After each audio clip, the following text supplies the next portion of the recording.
ओम श्री गणेशाय नमः। हरे कृष्णा। राधे राधे। मैं कुसुम सिंह छत्राणी आप सभी का अपने चैनल शिव शक्ति में हार्दिक स्वागत करती हूँ। आज मैं आप लोगों को शिव महापुराण के सप्तम वायव्य संहिता के 34वां अध्याय की कथा सुनाने जा रही हूँ। माता की आज्ञा से उपमन्यु की तपस्या। ऋषि बोले, धम्याग्रज, धम्म ऋषि के बड़े भाई उपमन्यु ने तो अपने शैशव में दूध के लिए तप किया था, जिसमें शिव जी ने प्रसन्न होकर उन्हें क्षीर सागर दिया था, परंतु वह तो बालक थे। उन्हें शिव शास्त्र की वक्तृता कैसे प्राप्त हुई और शिव भाव को जानकर वे तप में कैसे निश्चित हुए, तप काल में उन्हें कैसे ज्ञान प्राप्त हुआ और रुद्राग्नि के परम वीर्य भस्म से वे कैसे रक्षित हुए, यह कहिए। वायु बोले, वह कोई प्राकृतिक शिशु कैसे हुए कि जिन्होंने ऐसा तप किया और जो मुनिवर व्याघ्रपाद के पुत्र थे, वह जन्मांतर के सिद्ध थे, किसी कारण प्रारब्धवश भस्म हो मुनि कुमार हुए थे। भावी की भाग्य विपन्नता और दूध की अभिलाषा से महादेव जी की द्वारता को प्राप्त हुए थे। अतः शंकर जी ने उन्हें सर्वगण सत्व और कुमारत्व सहित दूध का सागर स्वयं प्रदान किया और ज्ञान गम्य देव शंकर की उन्होंने कुमार अवस्था में ही धारणा शक्ति प्राप्त कर ली थी। इसी से उन्हें शिव शास्त्र की वक्तृता प्राप्त हुई और नंदी ने वह ज्ञान उन्हें दिया। इस प्रकार दूध के कारण जब उन्होंने अपनी माता के शोक भरी वचन सुने तो माता के पुत्र की ईर्ष्या से कि जो दुग्ध पान से तप्त था और जो दूध पीकर आनंद से बैठा था, उसे देखकर व्याघ्र पुत्र उपमन्यु प्रेम सहित अपनी माता से बोला कि हे माता, हे तपस्विनी माता, हे महाभागे, मुझे भी गौ का दूध दो, मैं थोड़ा नहीं पीऊंगा, मुझे गरम गरम लाओ। उपमन्यु बोले। तब पुत्र के वचन सुनकर तपस्विनी माता व्याघ्रपाद की स्त्री को बड़ा दुख हुआ। वह अपने पुत्र को पकड़कर प्रेम बढ़ा अपने को निर्धन मांग दुख से रहित रोने लगी। इधर बालक उपमन्यु भी बार बार दूध को याद कर बारंबार रोते हुए उनसे दूध मांगने लगा। तब उस तपस्वी ने उसके हठ को जानकर उसकी शांति के लिए एक अच्छा उपाय रचा। उच्च वृत्ति से जो कुछ बीज मिले थे उन्हें पीसकर जल में मिलाकर पुत्र का आलिंगन किया और वह दुख से बनावटी दूध दिया। उस दूध को पीकर वह व्याकुल हो माता से बोला, यह दूध नहीं है। यह सुन माता ने उसके नेत्रों के आंसू पोंछ और उसका शीश सूंघ दुख से कहा, बेटा, संसार में सब कुछ है, परंतु भाग्य के बिना कुछ भी नहीं मिलता। शिव भक्ति से रहित उन्हें देख नहीं पाते। राज्य, स्वर्ग, मोक्ष और दूध के भोजन उन प्राणियों को नहीं प्राप्त होते जिन पर शिव जी न प्रसन्न हो। यह सब तो शंकर जी की कृपा से प्राप्त होते हैं, देवताओं की कृपा से नहीं। जो शिव को छोड़े अन्य देवताओं में मन लगाते हैं, वे दुख से व्याकुल हो भटकते ही रहते हैं। हम वनवासियों को दूध कहाँ से प्राप्त हो सकता है? हमारे पास तो सभी प्रकार के अभाव हैं। जल में मिट्टी डालने के समान यह असत्य ही दूध बनाकर मैंने तुम्हें दिया था। तुमने पहले जो अपने मामा के घर में थोड़ा दूध पिया था, इससे उसका स्वाद तो तुम्हें ज्ञात ही है। अब उसे स्मरण कर दूध दूध कहकर क्या रोते हो? मेरे पुत्र, मैं तुझे सत्य ही बतलाती हूँ कि शिव की कृपा के बिना तुझे दूध की प्राप्ति नहीं हो सकती।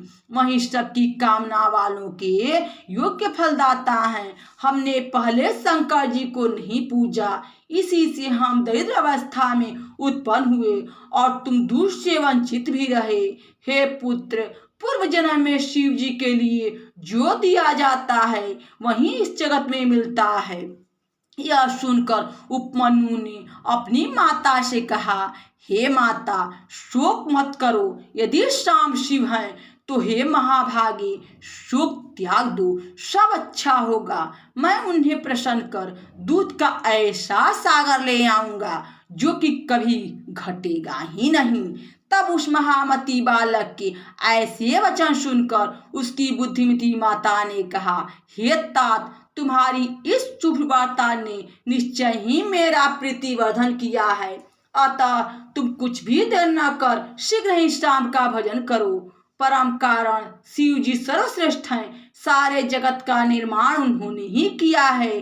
ब्रह्मादि देवता तो उनके दास हैं। लोक कल्याणकारी शंकर जी के सिवा हम अन्य को नहीं जानते। अन्य देवताओं को छोड़कर मन वचन कर्म से उन्हीं शिव जी का पार्वती और गणेश सहित परम प्रीति के साथ भजन करना चाहिए। उन देवाधिदेव वरदाई शिव का ओम नमः शिवाय यह मंत्र कहने ही योग्य है।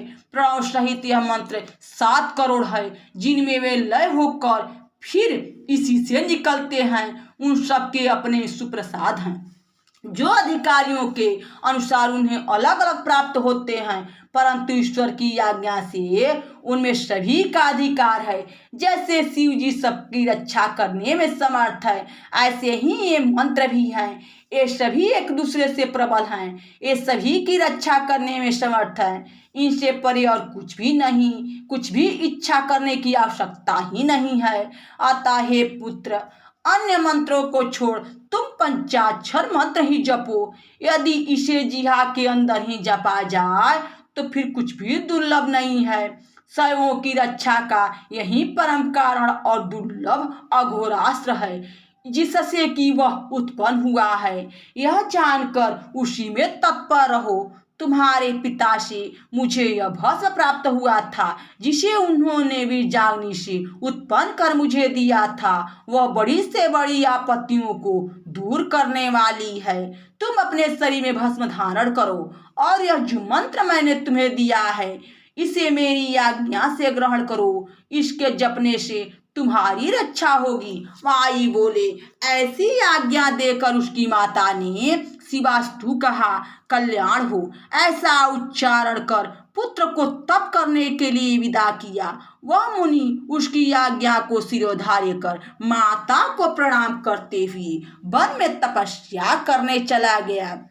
देवता तुम्हारा मंगल करें, ऐसा कहते हुए माता ने उसे विदा दी। माता की आज्ञा से उसने वन में जाकर दुष्कर तप किया। हिमालय पर्वत का वायु भक्षण करते हुए उसने 8 ईंटों का घर बनाकर मिट्टी का लिंग बना गणों सहित महादेव जी का आवाहन किया और भक्ति पूर्वक पंचाक्षरी मंत्र से वन के फूलों से बहुत काल तक पूजन करता हुआ बड़ा तप किया। तब शिव में मन लगाए ब्राह्मण पुत्र उपमन्यु को इस प्रकार तप में लीन देख मरीचि ऋषि से शापित कुछ मुनि जो राक्षस हो गए थे, वे उसके तप में विघ्न करने लगे। उपमन्यु को उनसे बड़ी पीड़ा हुई। अब वह और भी ऊंचा से ओम नमः शिवाय का जाप करने लगे। फिर तो उन विघ्न कारक मुनि पिचासों का बल टूट गया और वे उनके सेवक हो गए। फिर तो उस ब्राह्मण पुत्र महात्मा उपमन्यु के तप से चराचर जगत प्रदीप्त हो गया। यहाँ शिव महापुराण के सप्तम वायव्य संहिता के 34वां अध्याय की कथा समाप्त हुई। बोलो शंकर भगवान की जय, मैया भवानी की जय। हरे कृष्णा। राधे राधे। भक्तजनों, यह भोलेनाथ की कथा है। कम से कम आप लोग कमेंट बॉक्स में हर हर महादेव तो लिखा कीजिए, जिससे भोलेनाथ कृपा आप सभी पर सदैव बनी रहे।